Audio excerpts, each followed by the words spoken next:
जी महाराज का सत्संग, गुरु रामपाल जी भगवान का सत्संग, सूर्य देवता की संपूर्ण कथा भाग 4।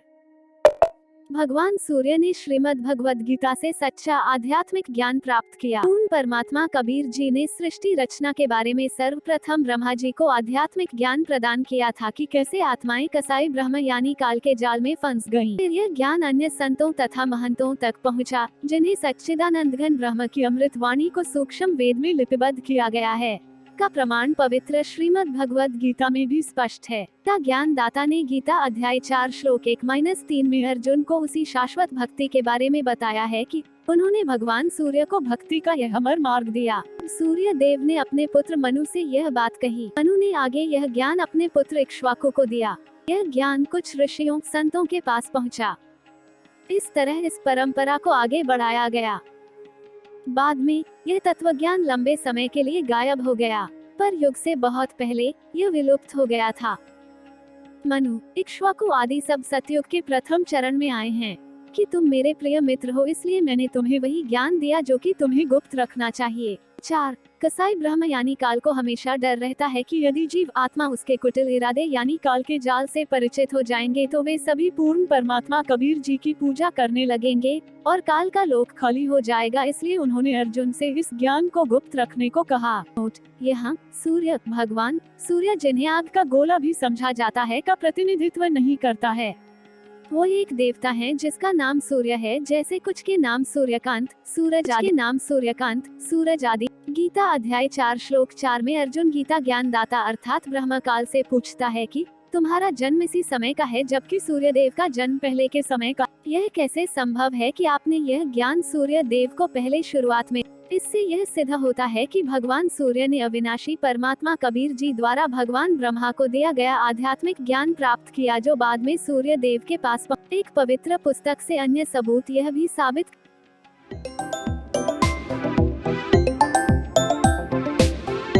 कि पूजा हिंदू और मुसलमान दोनों अपने अपने तरीके से करते हैं।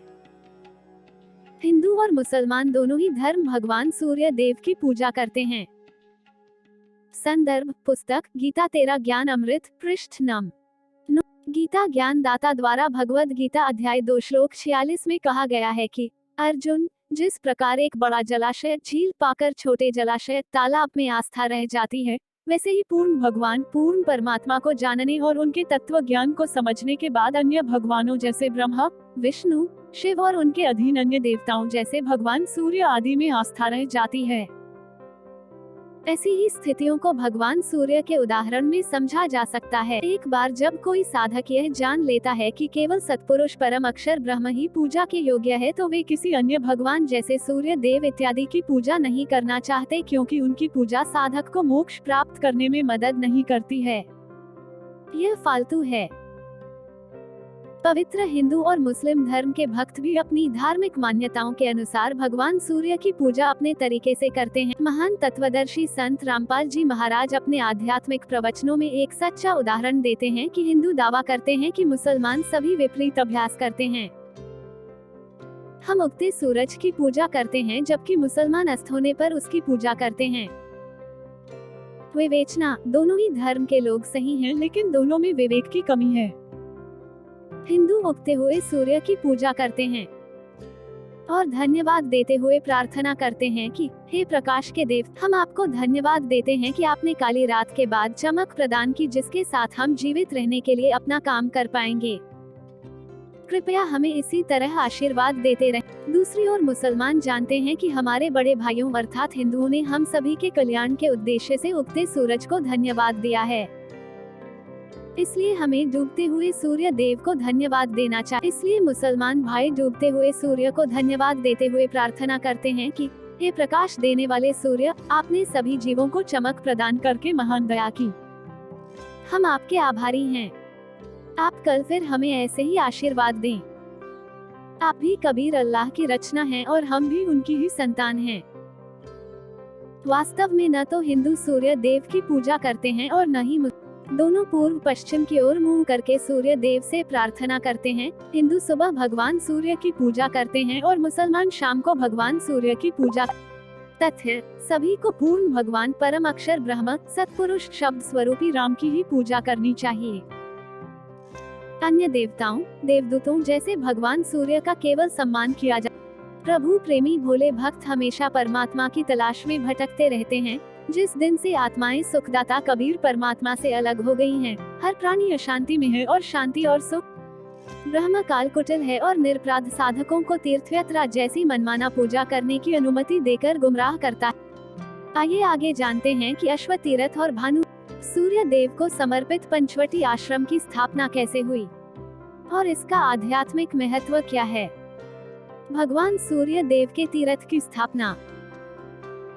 संदर्भ, श्री ब्रह्मा पुराण पृष्ठ 162-163 और श्री मार्कंडेय पुराण पृष्ठ 173-175। कसाई ब्रह्म काल के 21 ब्रह्मांडों में फंसी आत्माएं दिन रात अपने परमपिता परमात्मा की तलाश में तड़प रही हैं। जब परमपिता परमेश्वर कबीर जी ने अपनी प्रिय आत्माओं के दर्द को देखा, तब पहली बार मृत लोक में कसाई ब्रह्म काल को अपनी प्रिय आत्माओं को 84 लाख योनियों में पीड़ित करके यातना देने के लिए डांटा और कलयुग में उनकी लाखों आत्माओं को मुक्त करने के लिए काल के साथ एक समझौता भी किया। परंतु कपटी काल ने परमात्मा कबीर जी से कहा कि कलयुग में वह मंदिरों, मस्जिदों, तीर्थों आदि में जाने जैसी व्यर्थ भक्ति करने के लिए मनुष्य को प्रेरित करके उनके आचरण को खराब कर देगा और कोई भी आपकी बात नहीं सुनेगा और ना ही ये विश्वास करेगा कि आप ही पूर्ण परमात्मा हो। इसलिए काल भगवान ने विभिन्न तीर्थ स्थानों की स्थापना की है जहां निर्दोष साधक भगवान की तलाश में जाते हैं। वे कई देवताओं की पूजा करते हैं। भगवान सूर्य की तीर्थ यात्रा उनमें से ही एक है। आइए सूर्य देव को समर्पित अश्व तीर्थ और भानु तीर्थ और पंचवटी आश्रम की स्थापना के पीछे की सच्चाई और इसके आध्यात्मिक महत्व को जानें। सूर्य देव आदित्य ऋषि कश्यप के सबसे बड़े पुत्र हैं। मार्कंडेय पुराण के अनुसार महान ऋषि विश्वकर्मा की पुत्री संध्या उषा उनकी पत्नी है। संध्या भगवान सूर्य की गर्मी को सहन न कर पाने के कारण दुखी रहती थी, इसलिए उसने अपनी सिद्धि से ठीक अपने जैसी ही एक और महिला बनाई और उसका नाम छाया रखा और उससे कहा कि तुम मेरे समान होने के कारण मेरे पति की पत्नी की तरह रहो। लेकिन इस रहस्य को सूर्य देव और उनके बेटे को नहीं बताने के लिए कहा। तत्पश्चात संध्या उषा ने महल छोड़ दिया और तपस्या करने के लिए उत्तर कुरुक्षेत्र की ओर चली गईं। घोड़ी का रूप धारण करके वह तप करने लगी। कुछ समय बाद सूर्य देव को सच्चाई का पता चला, इसलिए वह अपनी पत्नी संध्या की तलाश में निकल पड़े।